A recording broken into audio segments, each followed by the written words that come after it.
গাজায় যুদ্ধ পরবর্তী পরিস্থিতি মোকাবেলা এবং হামাসের বিকল্প শাসন কাঠামো গড়ে তুলতে সাবেক ব্রিটিশ প্রধানমন্ত্রী টনি ব্লেয়ারের প্রস্তাবের সমর্থন জানিয়েছে যুক্তরাষ্ট্র।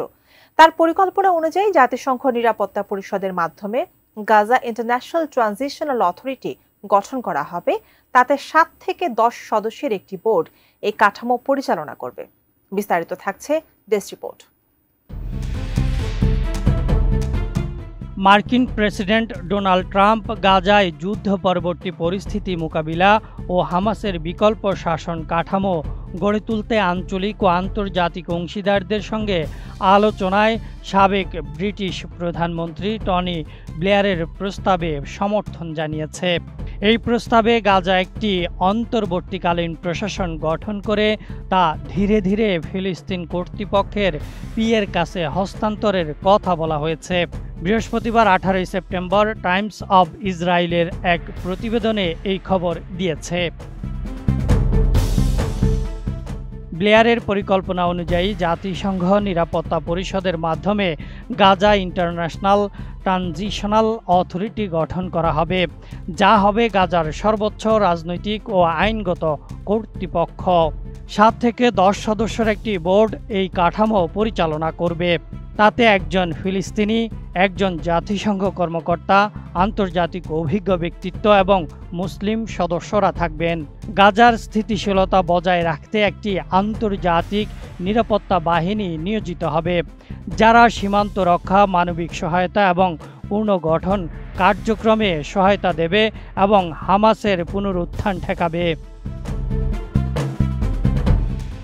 নতুন বাংলাদেশ গড়তে এলো জুলফিকার স্টিল। জুলফিকার স্টিল, ইস্পাত দৃঢ় অঙ্গীকার। পরিকল্পনায় বলা হয়েছে হামাসকে অসামরিক উপায়ে নিষ্ক্রিয় করতে ডিসআর্মামেন্ট, ডিমোবিলাইজেশন ও রিইন্টিগ্রেশন প্রক্রিয়ায় কার্যকর করা হবে। গাজায় স্বাধীন টেকনোক্রেটদের সমন্বয়ে একটি প্যালেস্টাইনিয়ান এক্সিকিউটিভ অথরিটি গঠন করা হবে, যা স্বাস্থ্য, শিক্ষা, অর্থনীতি, অবকাঠামো ও কল্যাণ খাত পরিচালনা করবে। একই সঙ্গে একটি সম্পত্তি অধিকার সংরক্ষণ ইউনিট গড়ে তোলা হবে, যাতে গাজার জনগণকে বাস্তুচ্যুত করার কোনো পরিকল্পনা কার্যকর না হয়। আগস্টে হোয়াইট হাউসের এক বৈঠকে ট্রাম্প স্পষ্ট করে দেন তিনি ব্লেয়ারের প্রস্তাব সমর্থন করছেন। তথাকথিত স্বেচ্ছা অভিবাসন পরিকল্পনা নয়। ফিলিস্তিনি কর্তৃপক্ষ সরাসরি নিয়ন্ত্রণ চাইলেও প্রস্তাবনায় তাদের ভূমিকা সীমিত রেখে সমন্বয়মূলকভাবে উল্লেখ করা হয়েছে। তবে দীর্ঘমেয়াদে সমগ্র ফিলিস্তিনি ভূখণ্ডকে পিএর অধীনে একীভূত করার দিক নির্দেশনা রাখা হয়েছে।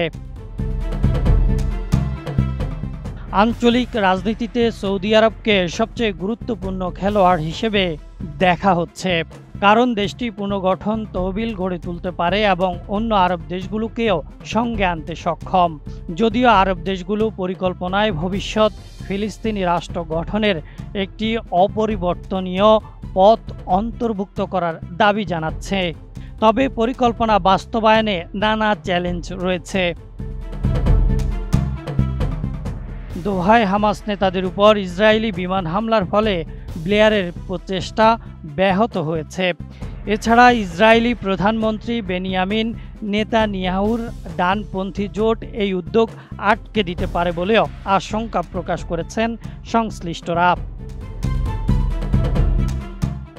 Desk report, ATN news.